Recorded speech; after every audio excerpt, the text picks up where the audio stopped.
Salut à tous, épisode 6 avec la lampe Préabart.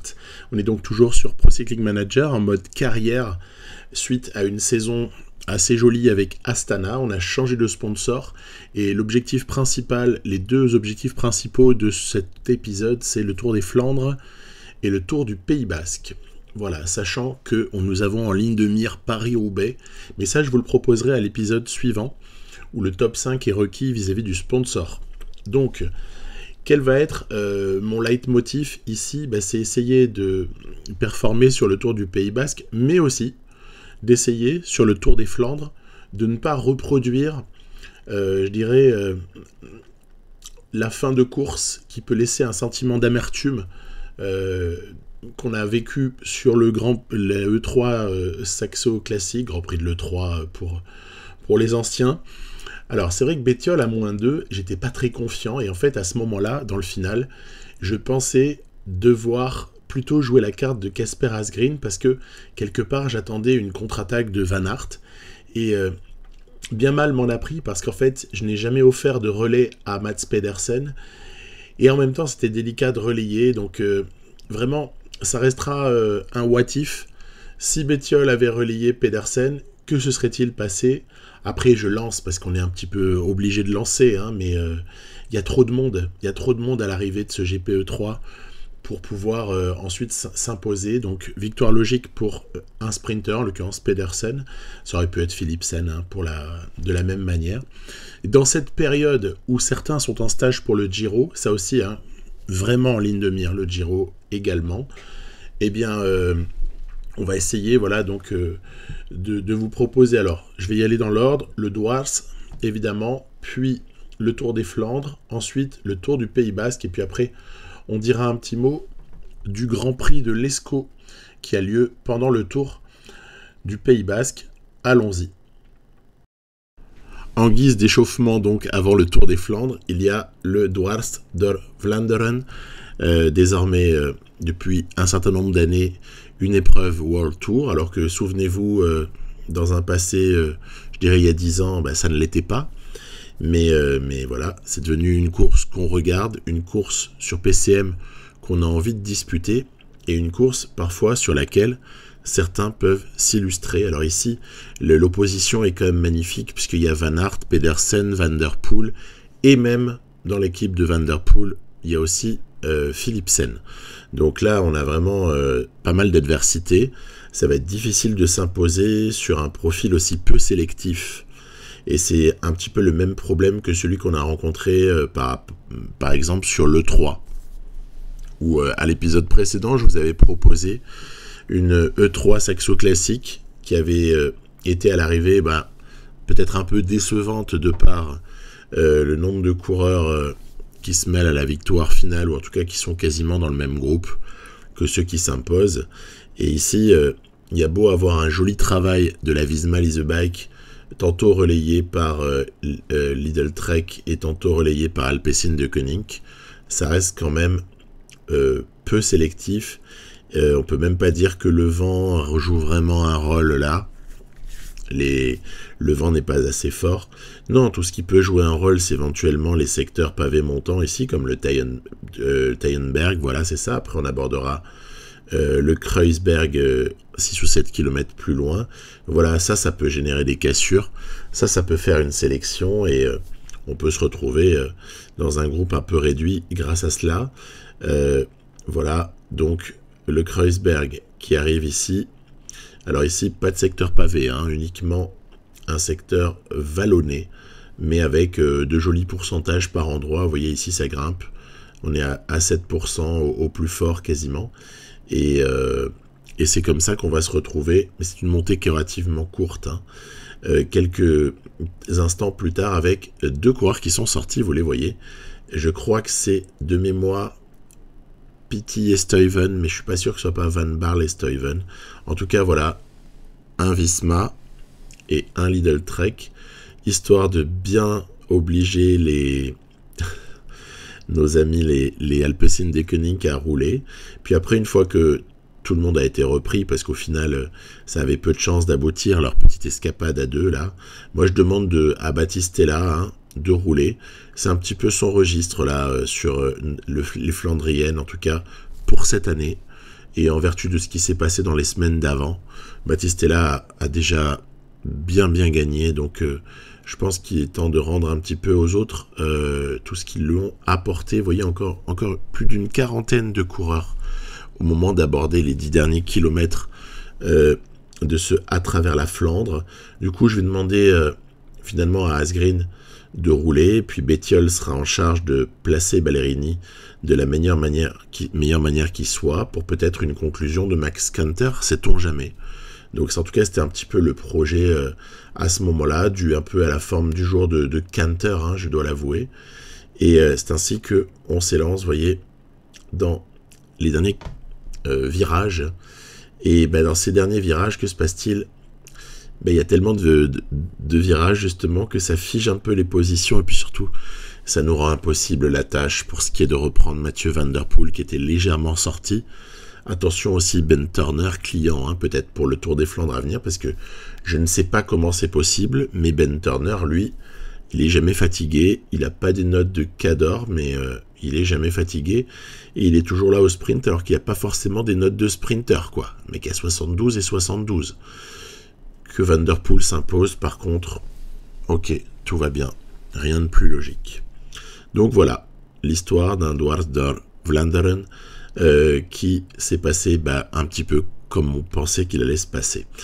Le Tour des Flandres, 3-4 jours plus tard, on arrive enfin sur le morceau de cette partie de saison, de fin de mois de mars, avec un énorme défi face à nous.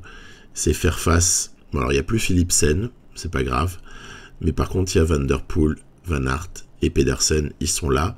Puis ils ont un supporting cast, si j'ose dire.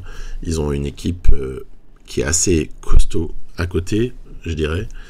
Et l'équation, elle semble quasi impossible à résoudre pour ce qui est d'aller chercher une victoire.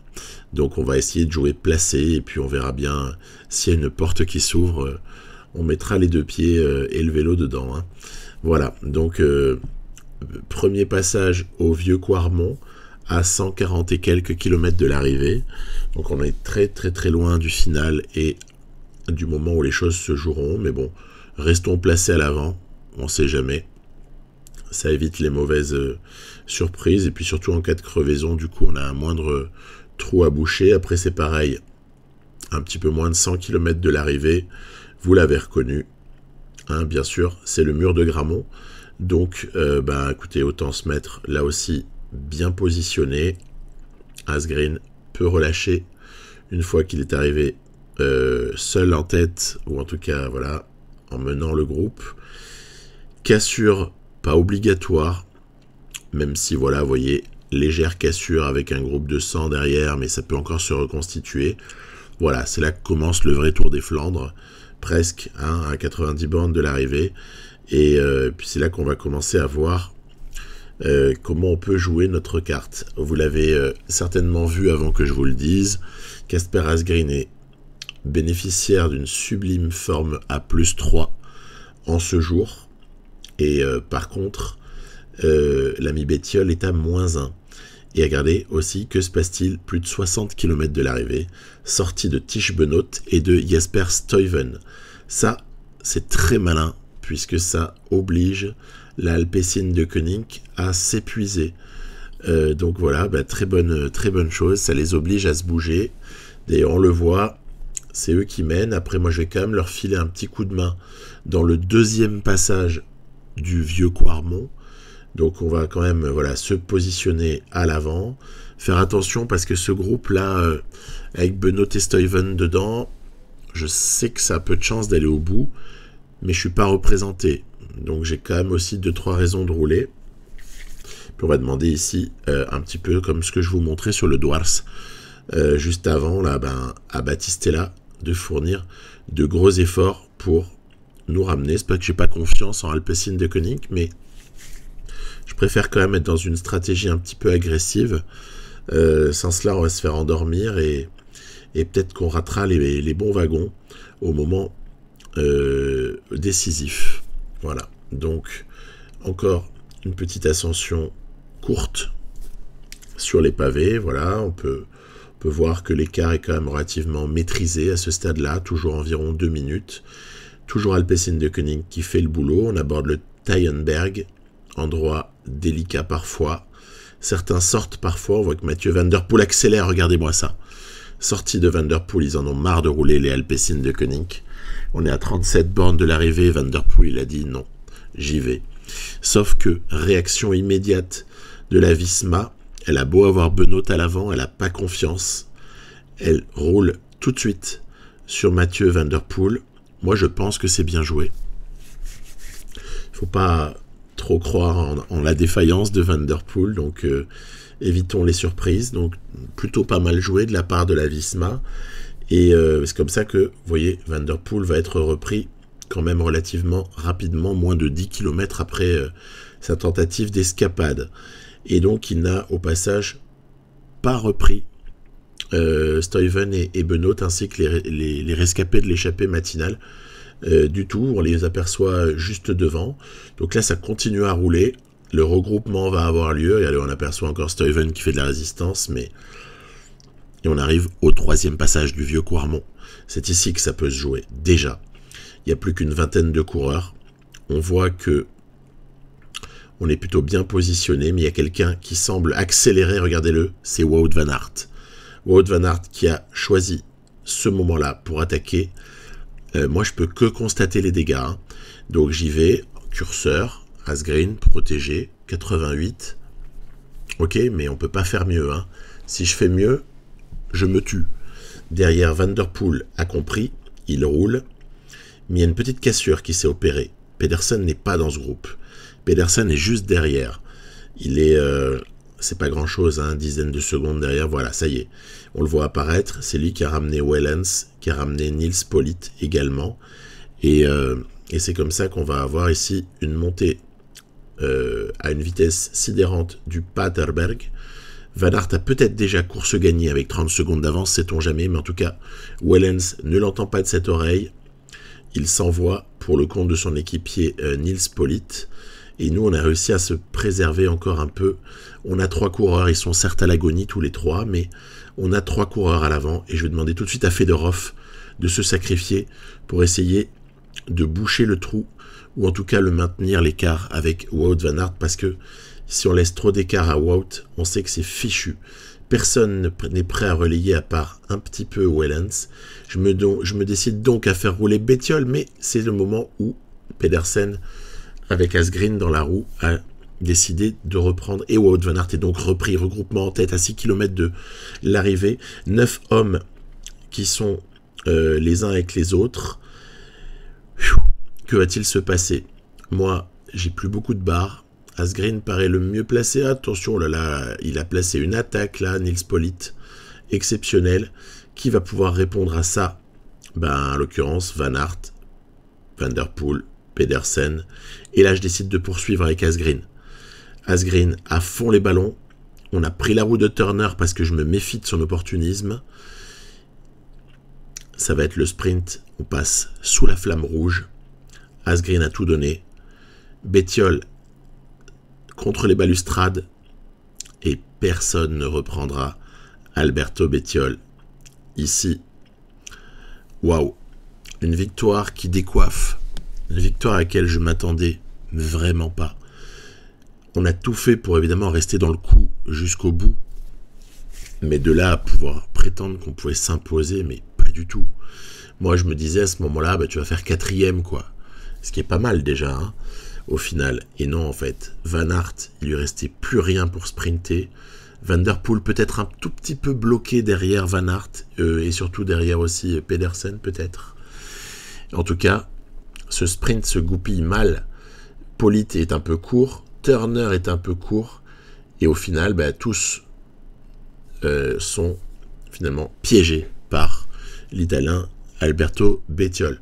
Donc, quand on revoit les choses, parce que j'ai cherché à comprendre ce qui s'est passé, je me dis que déjà Van Der Poel avait entamé un peu son capital quand il avait attaqué à 37 bornes de l'arrivée. Ensuite, Van Aert joue finalement énormément de son énergie sur ce départ en bas du Vieux Quarmont, parce qu'il a attaqué dès le bas. Hein. Et Ensuite, il se tape le Paterberg tout seul. Et il se tape encore une grosse séquence de plats tout seul. Donc il a de quoi avoir énormément vidé la barre. On me dirait que ces coureurs-là peuvent la reconstituer assez rapidement et nous piéger au sprint. C'est tout à fait exact. Mais pour autant, finalement, Van Aert, il s'est consumé. Et autre remarque, Pedersen a beaucoup bossé pour ramener à la fois dans le Paterberg, mais aussi en sortie de Paterberg. Et regardez ici aussi, il se consomme. Il ramène Asgreen et les autres gratuitement. Là, ici, moi, j'ai voulu collaborer avec Bettiol, mais après, je me suis vite aperçu, non mais attends, t'es débile ou quoi? Cesse de rouler. Tu as plutôt Fedorov qui revient et qui va peut-être pouvoir filer 2-3 coups de pédale. Et là, c'est l'attaque, les mains sans toucher le guidon. C'est toujours amusant cette cinématique sur PCM de Nils Politt. Et là, je me dis peut-être même qu'on s'est tous fait piéger par Politt. C'est pour ça que je lance Asgreen à ce moment-là, parce que j'ai pas envie d'être spectateur. Et regardez là, mini cassure. Et là, ça en dit long. Hein. Ça veut dire que les 3 cadors là, s'ils se sont laissés légèrement piéger, c'est quand même pas pour rien non plus. Hein. C'est parce qu'effectivement, il leur restait plus grand-chose. Donc, a posteriori, c'est plus facile d'expliquer les choses. Mais je vous assure que sur le moment, c'est pas comme ça que je l'ai vu. Au passage, cette victoire qui tombe du ciel, elle vient aussi, mais après Milan-San Remo, en fait. Ça veut dire que Bettiol, il s'est fait 2 monuments dans l'année, déjà. Donc, waouh, j'avais quasiment oublié, pour vous dire. Et donc, je me dis, mais c'est pas possible. Saison de rêve pour Alberto Bettiol, saison de rêve pour nous, hein. Mais elle est loin d'être finie. Elle est loin d'être finie. Et puis là, ce que je vous propose dans l'immédiat, évidemment, c'est d'enchaîner avec le Tour du Pays Basque. Petit état des lieux avant d'entamer ce Tour du Pays Basque. Donc, on a une équipe qui est assez compétitive, qui est essentiellement autour de Alexei Lutsenko, mais avec quand même d'autres hommes bien en forme, hein, comme Tejada, on l'avait vu en Catalogne, ou bien même Aranburu qui a touché son pic de forme, tout comme Lutsenko. Donc on a beaucoup d'ambition au moment d'entamer déjà cette première étape, qui est un contre-la-montre dont le profil peut-être nous plaît un peu, hein, il faut quand même l'admettre. Et d'ailleurs, ça va tout de suite se voir, parce que l'un des tout premiers à s'élancer, c'est Tejada, et Tejada avec les petits ajustements de matériel qu'on avait fait, les investissements là, de soufflerie et tout ça, vous savez, en début de première année de carrière, et puis aussi une petite progression naturelle ajoutée à une très bonne forme du jour, il va nous faire un temps assez remarquable qui va rester une référence très longtemps. Très longtemps, le temps de Tejada sera le meilleur de cette étape. Et donc, il va falloir attendre, je vous dis, un bon moment avant qu'il se fasse déloger. Il le sera, hein, déloger, on se doute quand même. Mais, vous voyez, il bat Thomas Pidcock, il bat Soler, Vlasov, Adam Yates, Geraint Thomas, voilà. Il y a plein de gens. Et puis, à un moment donné, il y a Kristen de chez UAE qui va réaliser quand même une meilleure performance que Tejada. Donc, au moment où Aranburu s'élance, eh bien, c'est Kristen qui tient le meilleur temps provisoire. Et Aranburu, vous allez voir, possède les qualités, en fait, pour ce type d'étape. C'est-à-dire qu'il est solide en contre-la-montre, surtout en prologue. Et il grimpe pas mal. Et il a aussi une très bonne note de descente. Je suis sûr que ça a aidé dans cette descente assez longue, même si par moment elle est d'une faible pente, mais tout de même. Et au moment d'attaquer le raidillon final, Aranburu, il lui en reste pas mal, et on va comme ça ici essayer de consommer tout, si l'on peut, et faire mieux que Kristen. Donc meilleur temps provisoire pour Alex Aranburu. Franchement, belle perf. Déjà rien que ça, je suis content d'être venu.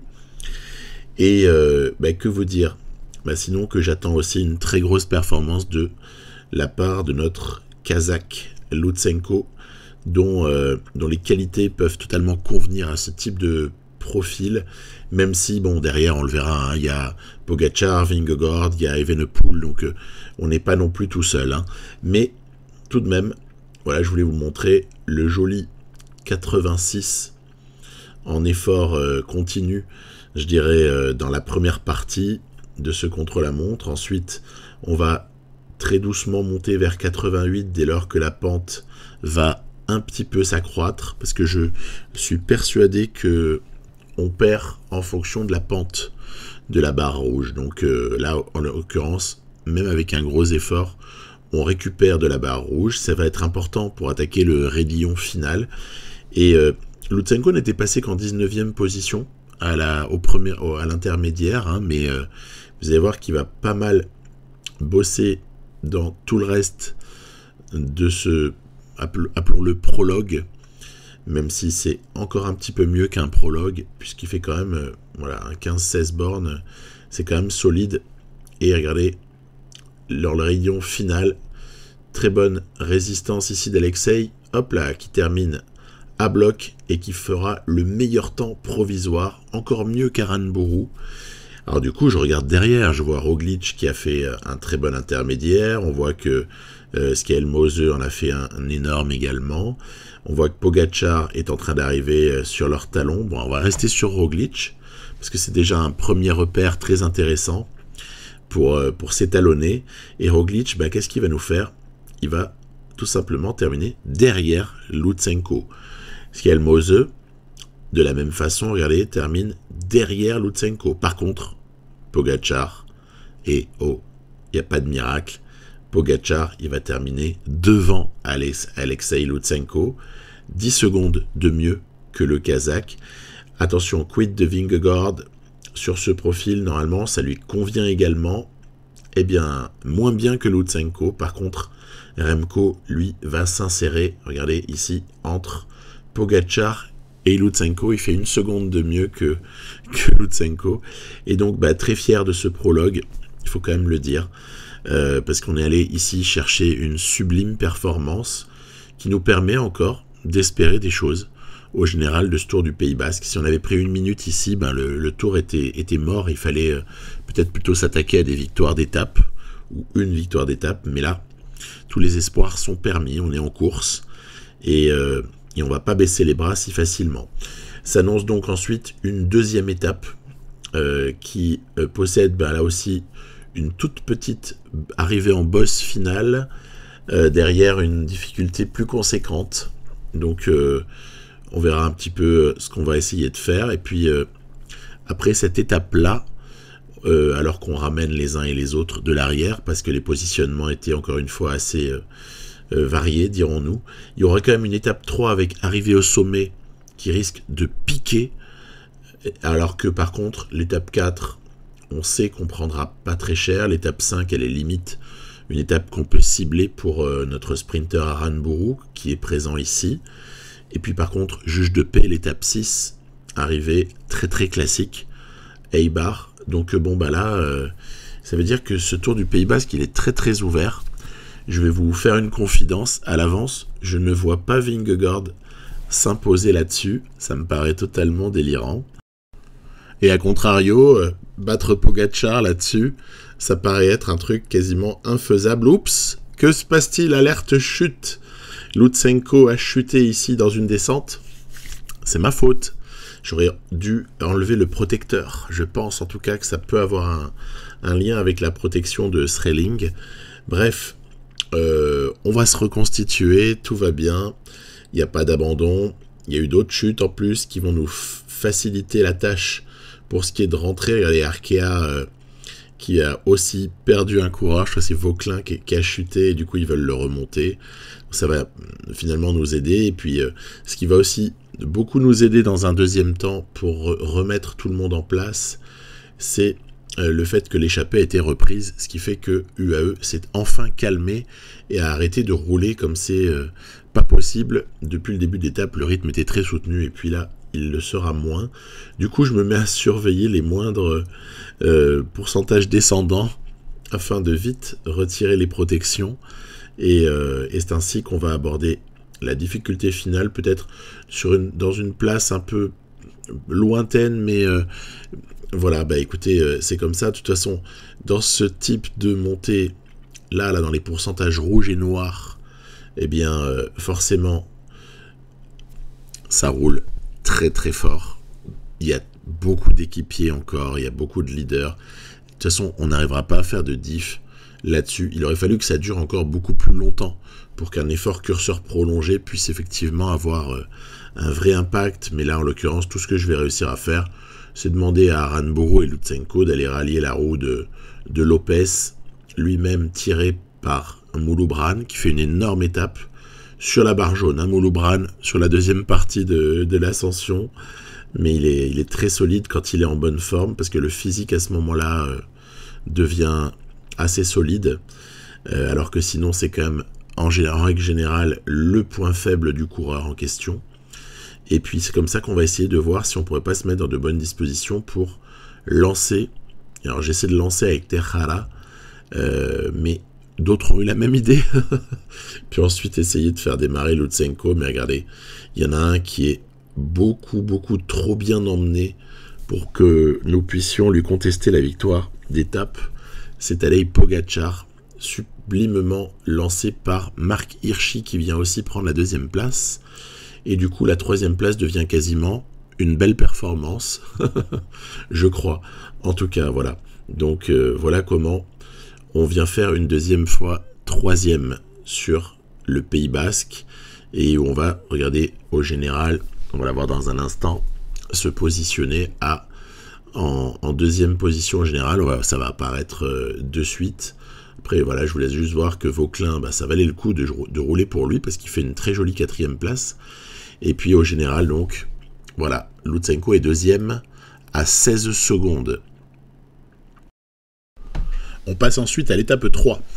Il y a une arrivée ici, quand même au sommet, hein, même si en fait il y a une toute légère descente, en tout cas un faux plat descendant, mais dans les derniers hectomètres. Hein. Donc c'est vraiment plutôt une arrivée qu'on pourra qualifier de haut sommet. L'étape est répertoriée vallon. Ok, très bien. Et puis en fait, il faut commencer par se placer. Il y a un début d'étape qui est très nerveux. Vous voyez, il y a quand même pas mal de pourcentage noir. Hein. Donc on n'est pas non plus, je dirais, sur une étape de vallon ordinaire. Hein. Mais voilà, ouais, on est capable de le faire. C'est la longueur de l'ascension hein, qui détermine ça, entre autres, outre les pourcentages. Et donc, que dire, Ineos a l'air d'avoir quelque chose derrière la tête, puisque ils font rouler Geraint Thomas. Et puis on voit aussi d'autres équipes qui s'emploient, comme la Bora, comme également la Quick Step. Donc, ok, très bien. Il n'y a pas donc que UAE ni Visma qui s'intéressent. D'ailleurs, de manière générale, Visma est un peu en retrait sur ce Tour du Pays Basque, jusqu'à ce moment-là en tout cas. Peut-être qu'ils vont sortir du bois, mais a priori. Voilà, petite info au passage, Vingegaard sera présent sur le Giro, alors que Pogačar ne le sera pas. Et Remco non plus. Donc voilà, petite info. Là maintenant, les listes officielles ont été publiées. Vous savez, vous cliquez sur Giro et puis vous voyez un mois avant, vous allez voir qui va vraiment être aligné. Regardez, il y a un tas de jolis noms du peloton.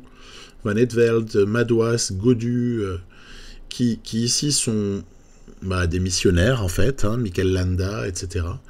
Donc ok, très bien, ça va se terminer en plus petit comité.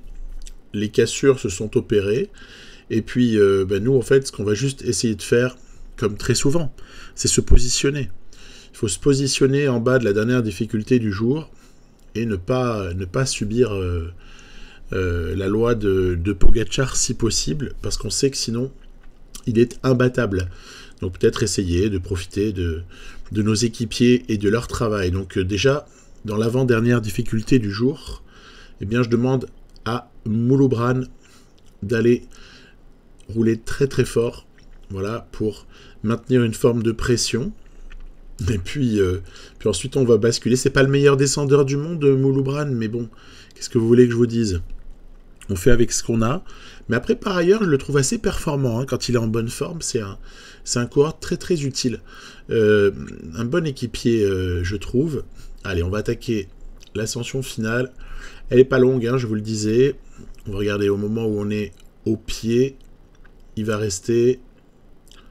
Voilà, c'est quasiment parti. On prend à droite. C'est parti. Il reste 4,3 km.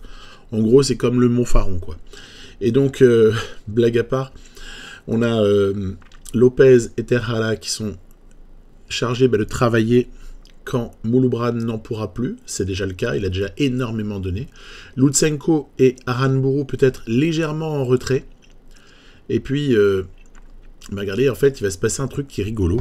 C'est que, bon, Pidcock est chaud pour la victoire aussi, on s'en doute forcément. C'est que Terhala, quand il va commencer à prendre un relais, eh bien, il va y avoir des gens qui ont du mal à boucher l'espace avec Harold Terhala, ce qui fait que ce dernier va avoir comme ça une belle avance à ce moment-là de la montée. Pidcock semble très fort. Lutsenko et Aranburu ne peuvent plus jouer que sur leur barre jaune. Pidcock dans une folle remontée pour essayer d'aller coiffer au poteau Harold Terhala. Vous avez vu, je suis fair play, hein. J'ai pas dévié la ligne. Parce qu'il y avait moyen complètement de le coincer, mais pas de ça chez nous. Je rigole, parce que je l'ai déjà fait des fois. Mais non, là, voilà, à la loyale, Terhala qui conserve un boyau d'avance sur Thomas Pidcock. Souvenez-vous, l'année précédente, Thomas Pidcock, champion du monde avec nous, avec l'équipe de Grande-Bretagne, et au terme d'une jolie perf. Et ben voilà, je suis content, parce que finalement, on a déjà une chose qu'on était venu chercher ici, à savoir une victoire d'étape. C'est pas dommage que ça tombe sur le jeune Terhala, parce que il est vraiment très intéressant. Une victoire sur le Tour de France l'année précédente, acquise de belle manière. Et puis quelques performances ici ou là. Et puis là, une jolie étape sur le Tour du Pays Basque. Bon, ça va, pour l'anecdote, le replacer en deuxième position derrière Pogacar, mais je pense quand même que pour le général, c'est Lutsenko qui est notre chance. Et on va à l'étape 4. Alors, l'étape 4, c'est un peu comme l'étape 5, mais quand même, la 4 est plus difficile que la 5. On a des arrivées, on va dire, à plat, donc ça peut éventuellement être pour un puncher qui sprinte bien. Et a priori, voilà, les favoris sont tous les mêmes. Ah non, pas du tout Vingegaard, mais par contre, voilà, quelqu'un comme Thomas Pidcock, quelqu'un comme Pogacar, évidemment. Si en tout cas les UAE roulent pour lui et non pas pour Hirschi, ce qu'on peut a priori penser. Et donc, ce qui va se passer, c'est que très rapidement, il y a une échappée qui va prendre forme et qui va aussi, finalement, avoir pas mal d'avance. Ce qui fait que, comme les autres équipes ont été passives, donc notamment l'UAE, qui semble laisser un petit peu filer, même si elle assure un train de base, moi, je ne me suis pas employé ailleurs que dans les zones qui précèdent les sprints GPM, parce que je me suis dit finalement que bon, les points se dispatchent à l'avant, j'ai une petite idée derrière la tête pour Mouloubran, mais c'est pas aujourd'hui qu'on va arriver à convertir pas mal de points, et puis au final ça me fait assez suer de constater qu'on va peut-être laisser cette victoire d'étape alors qu'elle était relativement on va dire possible pour Aranburu par exemple. Donc c'est comme ça que dans le final je vais demander aux uns et aux autres. On a vu Lopez, on a vu Mouloubran rouler, on le voit encore assez fort, et puis après voilà, la Bora ne semble pas désintéressée non plus, la Lidl Trek a un intérêt, évidemment Ineos pour Thomas Pidcock. Voilà, il y a quelques équipes comme ça qui semblent avoir un vrai intérêt, comme nous, pour essayer de rattraper l'échappée, mais ça devient compliqué avec 1 minute 30 à 14 km de l'arrivée. Et c'est ainsi que on va devoir s'incliner, malgré un dernier baroud d'honneur, Sreling, pour Terhala, qui ensuite lance, avec ses moyens, Lutsenko, qui lui, ensuite, va lâcher Aranburu. Donc, la victoire se joue de peu, mais pour l'échappée, c'est un Américain qui s'impose, Scott McGill. Et donc, voilà, bravo.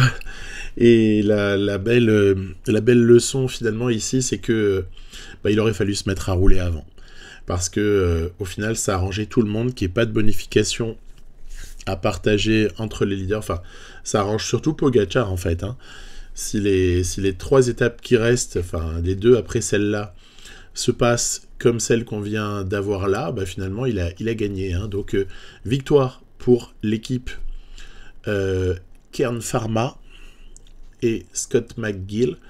Donc voilà, un coureur qu'on n'attendait pas nécessairement sur du World Tour, mais bon, l'échappée, ça peut toujours virer de cette façon-là pour un coureur un petit peu moins attendu.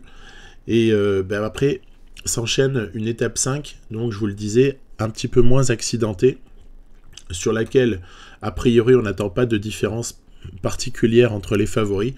Et voilà, quid des bonifications? Est-ce que les équipes vont rouler? Est-ce qu'on va laisser partir? Là, c'est un scénario qui semble un petit peu différent, où apparemment certaines équipes veulent contrôler et ne pas laisser les 3 hommes de devant. Déjà, ils sont 3, ils sont pas 7. C'est quand même une arme redoutable d'avoir 7 hommes à l'avant qui s'entendent, alors que 3, honnêtement, ça part beaucoup moins loin et beaucoup moins facilement a priori. Bon, il y a des petites cassures, là, vous voyez qu'Aranburu s'est un petit peu fait piéger, mais il n'y a rien de vraiment important. On va très naturellement rentrer, voilà, Schjelmose aussi s'est fait piéger, c'est pas grave pour lui non plus. Et par contre, on peut arriver à voler des points pour le Grand Prix de la Montagne, où Mouloubran entame une folle remontée vis-à-vis de l'Astra. Et puisque c'est offert sur un plateau, moi je prends. Rythme est très soutenu quand même. Hein. On a des équipes qui roulent assez fort par moment. Après nous, on intensifie un petit peu aussi dans les côtes. J'essaie souvent de terminer comme ça ces montées avant GPM, si personne ne les conteste vraiment, par de l'effort curseur, en jouant sur la barre jaune de Mouloubran. A priori, ça peut éventuellement passer. Rebelote donc dans la dernière difficulté du jour, où on prend les points de manière relativement gratuite pour revêtir à nouveau le maillot de la montagne pour Mouloubran. Il l'avait eu au début, puis il l'a perdu. Enfin voilà, pas très très important. Et puis surtout, on se prépare au dernier kilomètre et au lancement de peut-être Aranburu quand même, hein, disons-le. Voilà, donc je l'ai mis en dernière position de mon petit train. Et puis, on va se retrouver avec Lutsenko ensuite chargé de rouler assez fort pour Schreling. Mais regardez, ce qui va se passer, c'est qu'au final, il y a un petit peu d'embouteillage. Et mon Aranburu, là, il est un petit peu bloqué. Il aurait fallu déjà sortir un peu mieux. Alors Lutsenko a beau faire un énorme effort, Schreling s'extrait, mais au final, Aranburu est resté désespérément bloqué, il n'a pas pris la roue de ID Schreling, et c'est ce qui permettra, je pense, à Schjelmose de s'imposer. C'est dommage parce que celle-là, on aurait pu la prendre, mais on a été un petit peu victime de ce bloc où Aranburu n'arrive jamais finalement à sortir des coureurs, du bloc de coureurs qui le bloquait. C'est ma faute, parce qu'au final, si on était sorti un petit peu plus fort, plus tôt, avec Lutsenko, en jouant par exemple à 99 sur la barre jaune, hein, je pense qu'on se serait mis en meilleure position et on aurait pu s'imposer avec Aranburu. Frustration donc ici.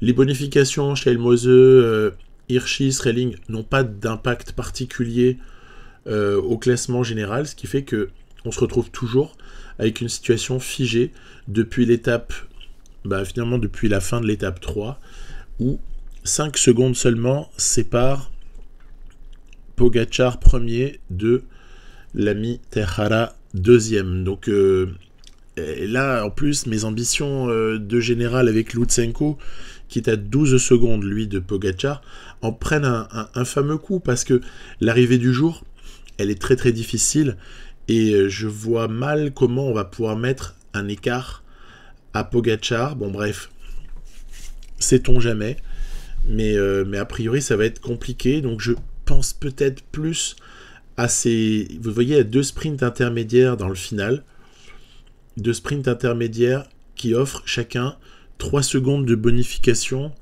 à celui qui franchit en premier, donc peut-être une chose à surveiller.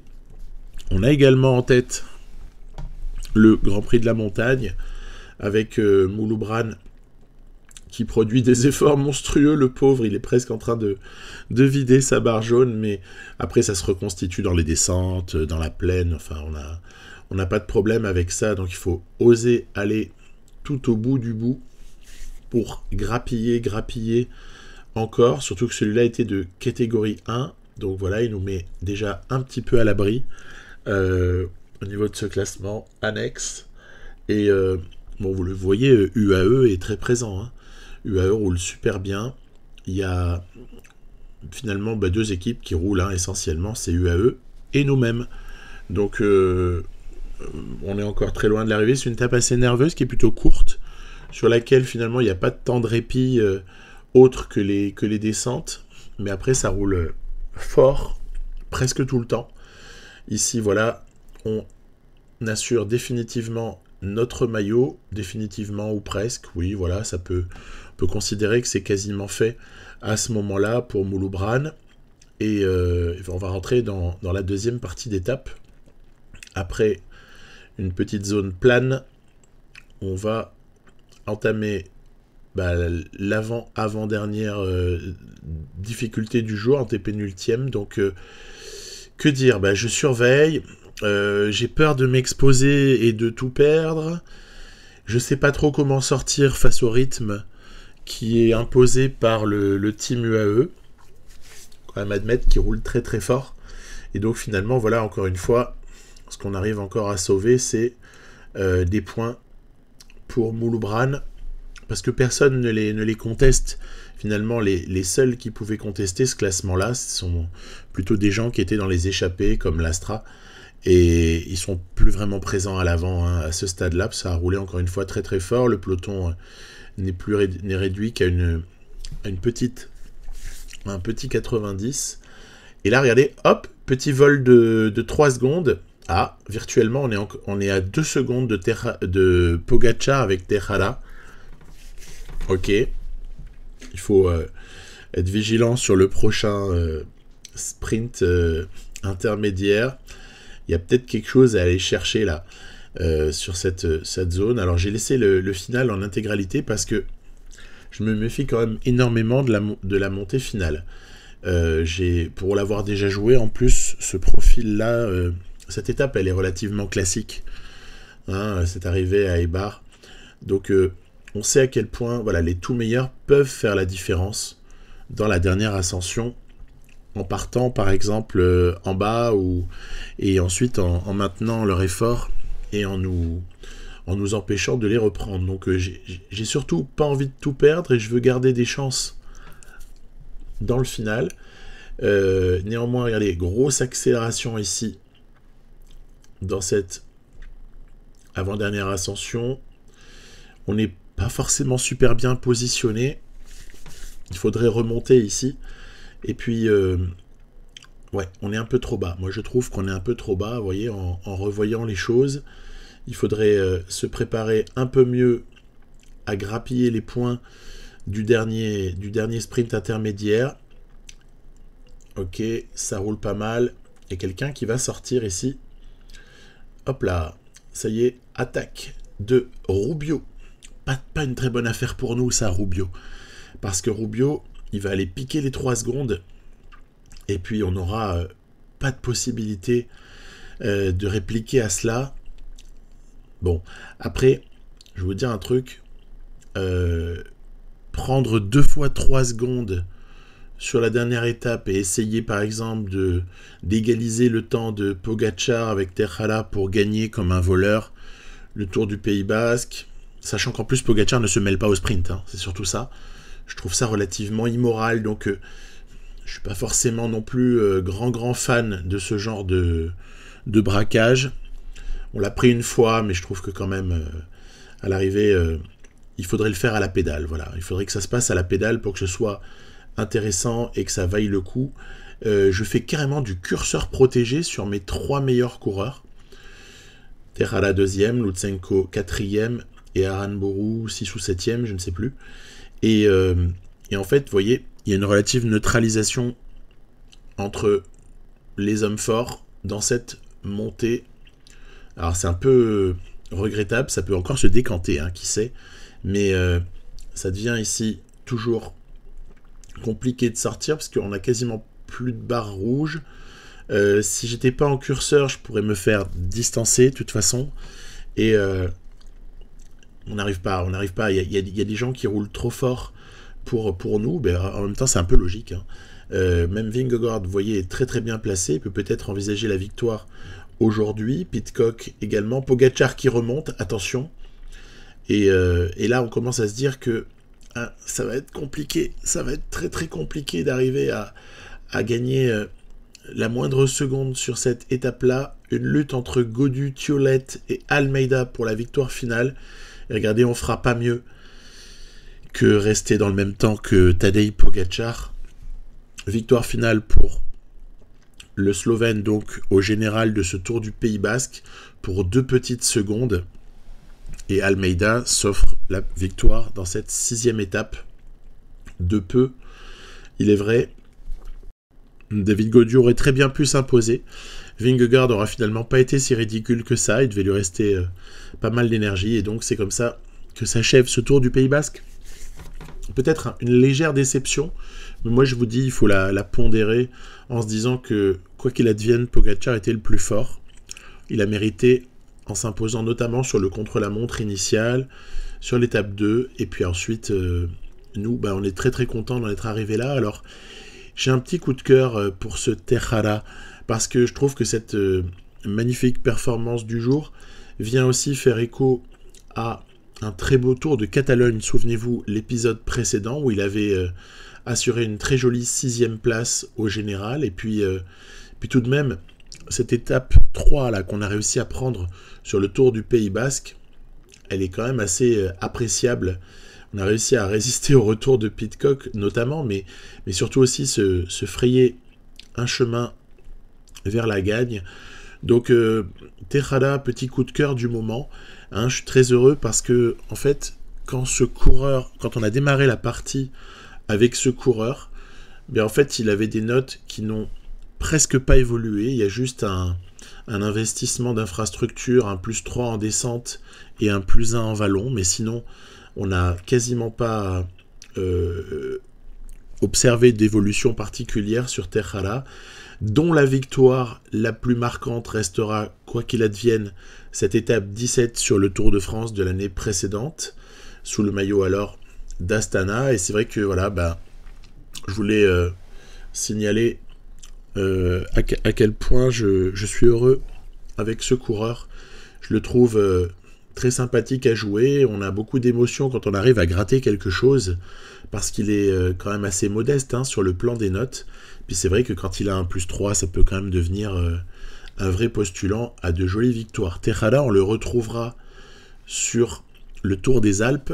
Là, il aura Fortunato et Ayuso avec lui, notamment. Donc on sera plus en version coéquipier. Et donc dès le prochain épisode, qui comportera aussi le Tour des Alpes, mais je vais vous proposer évidemment Paris-Roubaix, qui sera notre objectif principal. Tiens d'ailleurs, en parlant de Paris-Roubaix, j'ai joué une course qui peut nous mettre un tout petit peu en appétit. C'est le Grand Prix de l'Escaut. Alors, ok, les secteurs pavés sont pas comparables, mais je voulais vous le montrer parce que, alors les favoris du jour, on n'a pas de surprise.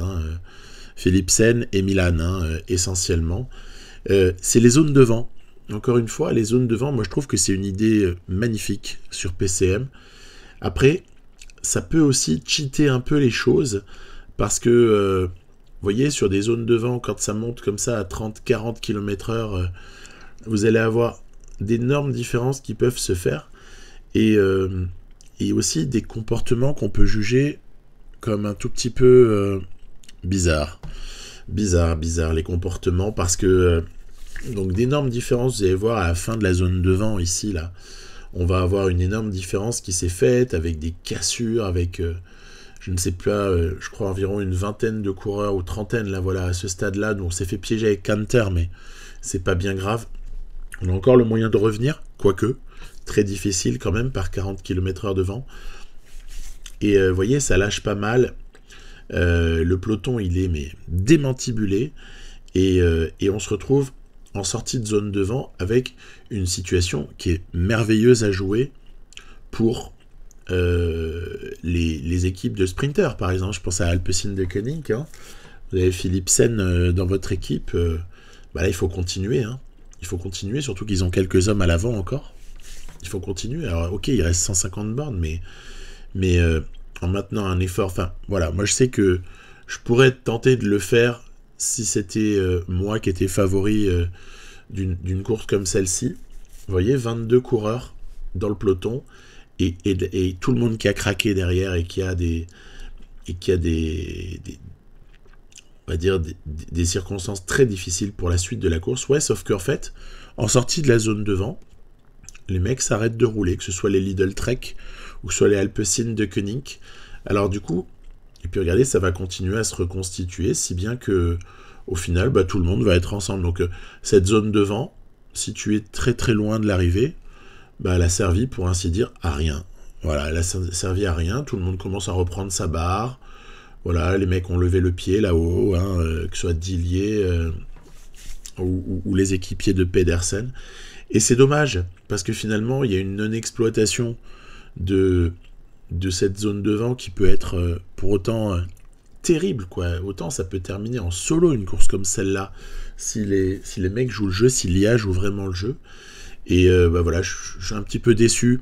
Bon, c'est pas une découverte, hein, mais je suis un petit peu déçu de la manière dont ça se termine, parce que ça va se terminer exactement comme s'il n'y avait pas eu de zone devant, c'est-à-dire avec une course qui se durcit dans le final, et finalement, dans les 5-10 derniers kilomètres, un jeu de positionnement. Alors, pourquoi moi j'ai pas joué le coup après la zone devant? Parce qu'en fait, j'ai Paris-Roubaix 3 jours plus tard, et je veux surtout pas prendre le moindre risque de fatigue avec Asgreen. C'est pour ça que vous voyez, je l'ai déjà relevé là.